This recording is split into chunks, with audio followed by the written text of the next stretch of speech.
Welcome to Have You Read It, the channel where we bring books to life, one summary at a time.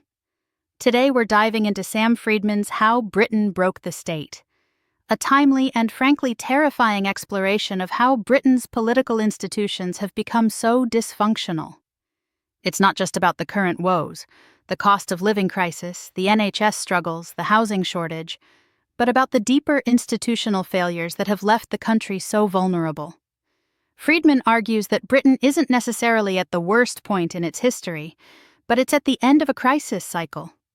These cycles, he says, repeat roughly every 40 years, each resolving the previous era's challenges, but sowing the seeds for the next. He highlights previous turning points, the struggles over democracy in the 19th and early 20th centuries, social conflict in the mid-20th century, economic upheaval in the 70s and 80s. Now, he posits, we're in a crisis of governance. The book is structured around three core trends. The first is overload. The British state has become hyper-centralized, trying to do far too much through a tiny centre of government in number 10 Downing Street and the Treasury. Think of number 10. It's a ridiculously small building from which to run a country. As Dominic Cummings famously quipped, there are no ninjas.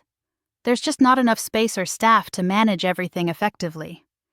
This centralizing trend has been happening for decades, accelerated by Thatcher's war on local government and a growing reliance on outsourcing, even for complex services like prisons and healthcare. The theory was that the private sector is more efficient. The reality? A handful of huge outsourcing companies like Serco, Capita, Atos, and G4S have become entrenched, despite repeated failures and scandals like Carillion's collapse. Councils, meanwhile, have been stripped of power and funding, left as glorified service providers at the whim of Whitehall. The second trend is overpower.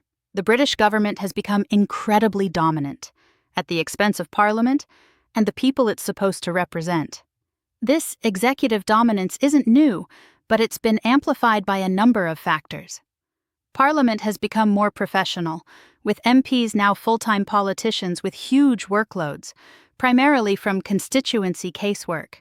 Most aspire to become ministers, creating immense pressure for loyalty to the government, which further weakens Parliament's ability to scrutinize. Governments have exploited this weakness, using tactics like offering special roles to MPs and threatening to withhold funding for local projects to ensure loyalty.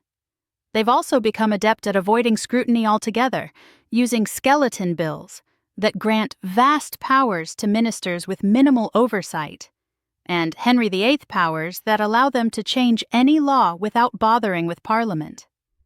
The 2016 Child Care Act is a stark example of how broad these powers can be, giving the Secretary of State the ability to, as Lord Judge put it, repeal any existing or indeed any statute, even one not yet enacted.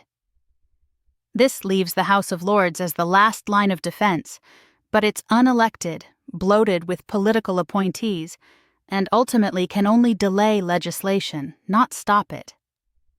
The courts, meanwhile, have become increasingly involved, stepping in to protect rights against an overpowerful executive, leading to furious denunciations from ministers and right-wing media about enemies of the people. The final trend is overdrive. The pace of politics has accelerated into a frantic mess, fueled by a 24-hour news cycle and social media.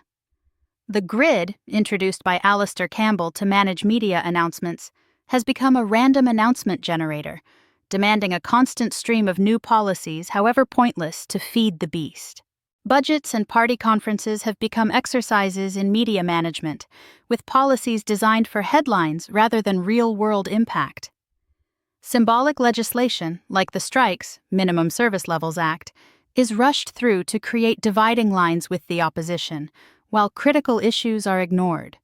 Social media hasn't just accelerated the news cycle, it's also made politics deeply unpleasant. MPs face a torrent of abuse, which deters good candidates from running and makes it harder for those in office to think clearly. The use of WhatsApp for decision-making has created further chaos, with overlapping groups and parallel conversations adding to confusion. Freedman doesn't just diagnose the problems, he offers solutions.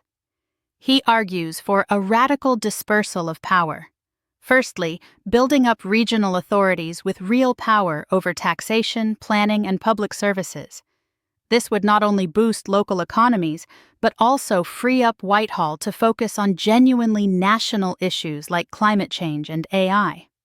Secondly, he advocates strengthening Parliament's ability to scrutinize the executive by giving select committees more power over the legislative process and paying their members ministerial salaries. He also suggests restoring legal aid funding and splitting the Lord Chancellor's role from the Ministry of Justice to bolster judicial independence and access to justice. Finally, he argues for a reorientation of political incentives, away from media management and towards policymaking. This includes scrapping the set-piece budgets and party conferences, supporting local media, and putting in place clear rules for the use of instant messaging in government. The main takeaway? Britain's broken state isn't an accident. It's the consequence of decades of choices. It can be fixed, but only with a radical rethinking of how power is distributed and scrutinized. We need less central control, not more. Here's a few heuristics to remember. No ninjas in no. 10. Treasury brain prioritizes short-term cuts over long-term investment. Random announcement generator describes our media-obsessed politics. Enemies of the people rhetoric undermines the judiciary, and power dispersal is the only solution. Thanks for watching. Make sure to give this video a thumbs up and hit that subscribe button so you never miss our next book dive.